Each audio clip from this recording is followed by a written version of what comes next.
আসসালামু আলাইকুম দর্শক, আজকে সকালে বসলাম আপনাদের সামনে দুটি কথা বলার জন্য। আজকে রোববার 1 মার্চ 2026 ইংরেজি।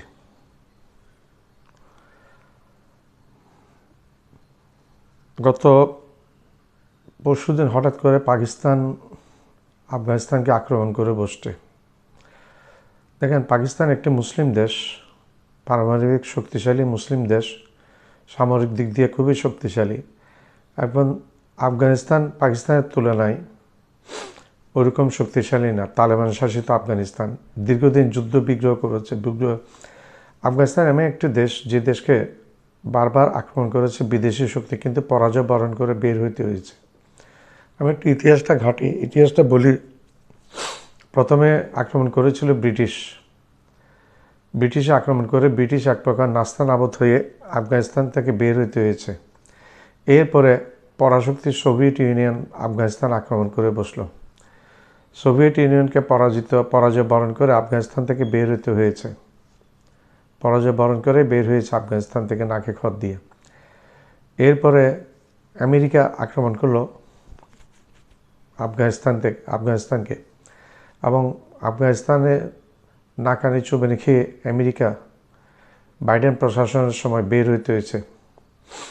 এখন হঠাৎ করে পাকিস্তান আক্রমণ করে বসলো। পাকিস্তান একটি মুসলিম দেশ, আফগানিস্তান একটি মুসলিম দেশ।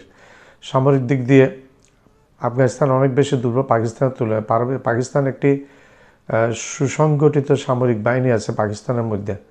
প্রায় 6 লক্ষ মিলিটারি ফোর্স আছে পাকিস্তানের কাছে।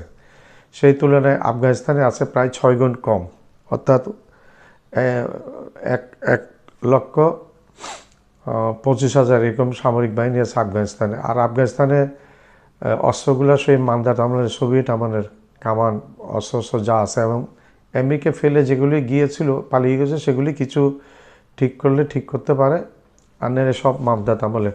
কিন্তু আফগানিস্তানের আবার একটা ইতিহাস আছে। আজ পর্যন্ত আফগানিস্তান আক্রমণ করে কোনো দেশ জয়লাভ করতে পারে নাই। এবং পাকিস্তানের ক্ষেত্রে পাকিস্তান আফগান যুদ্ধের মধ্যে সেই ঘটনাটাই পুনরাবৃত্তি ঘটবে। আফগানিস্তানকে আজ পর্যন্ত কোনো দেশ জয়লাভ করতে পারেনি আফগানিস্তানকে। এখন পাকিস্তান একটু মুসলিম দেশ, আফগানিস্তান একটু মুসলিম দেশ। আমাদের এই মুসলমান দেশগুলি নিয়ে ইহুদি, খ্রিস্টান, পৌত্তলিকেরা, অর্থাৎ যারা মূর্তি পূজা করে, তারা কিন্তু আমাদেরকে ধ্বংস করার পায়তারা প্রতিনিয়ত করে আসছে। আমাদেরকে ধ্বংস করে দেওয়ার পায়তারা প্রতিনিয়ত করে আসছে। পৌত্তলিক বলতে আমি এখানে ভারতকে বুঝাবো। এবং ইহুদি হচ্ছে ইসরায়েল, খ্রিস্টান হচ্ছে আমেরিকা। দুনিয়াতে বর্তমানে 3টি দুষ্ট দেশ আছে, ব্যক্তি আছে। একটা হচ্ছে আমেরিকার প্রেসিডেন্ট ডোনাল্ড ট্রাম্প, একজন হচ্ছে নেতানিয়াহু, এবং আরেকজন হচ্ছে নেতানিয়াহু হচ্ছে ইসরায়েলের প্রধানমন্ত্রী, খুনি প্রধানমন্ত্রী। আরেকজন হচ্ছে চাওয়ালা, গরুর মুত পান করা, যারা গরুর মুত পান করে তারা, এবং তাদের প্রধানমন্ত্রী হচ্ছে খুনি নরেন্দ্র মোদী, ভারতের প্রধানমন্ত্রী। যাক, সে প্রসঙ্গে আমি আমার আরেক ভিডিওতে আনবো টেনে। এখন এই আমেরিকার উস্কানিতে পাকিস্তান যে আক্রমণ করে বসলো, এটা একেবারে নো ডাউট। এখানে আমেরিকার উস্কানি আছে প্রত্যক্ষভাবে।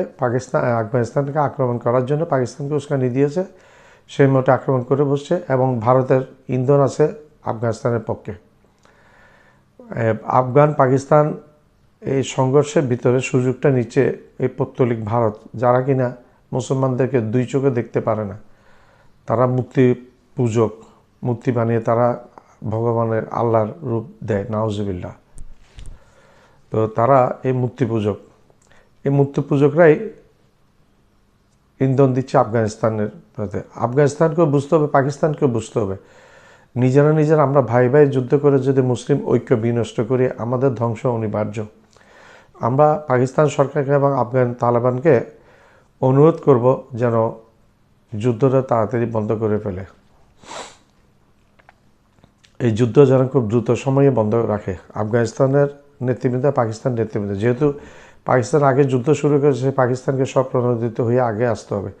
পাকিস্তান একটা পারমাণবিক শক্তিশালী দেশ। পাকিস্তান এভাবে যুদ্ধ করতে করতে পাকিস্তানের সামরিক শক্তি ক্ষয় হলে ভারতের সাথে টিকতে পারবে না পাকিস্তান।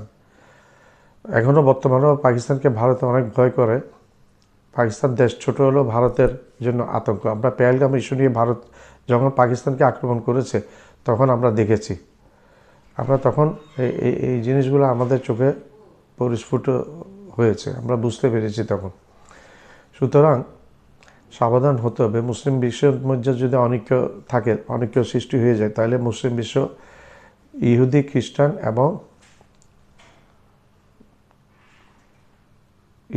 খ্রিস্টান এবং পৌত্তলিকদের পদতলগত হয়ে যাবে, অর্থাৎ ইসরায়েল, আমেরিকা এবং ভারতে পদানত হয়ে যাবে।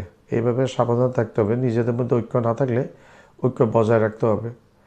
ঐক্য বজায় না রাখলে অসুবিধা, তখন সুযোগ নেবে এই দেশগুলো এবং এই জাতিগুলো সুযোগ নিয়ে নেবে।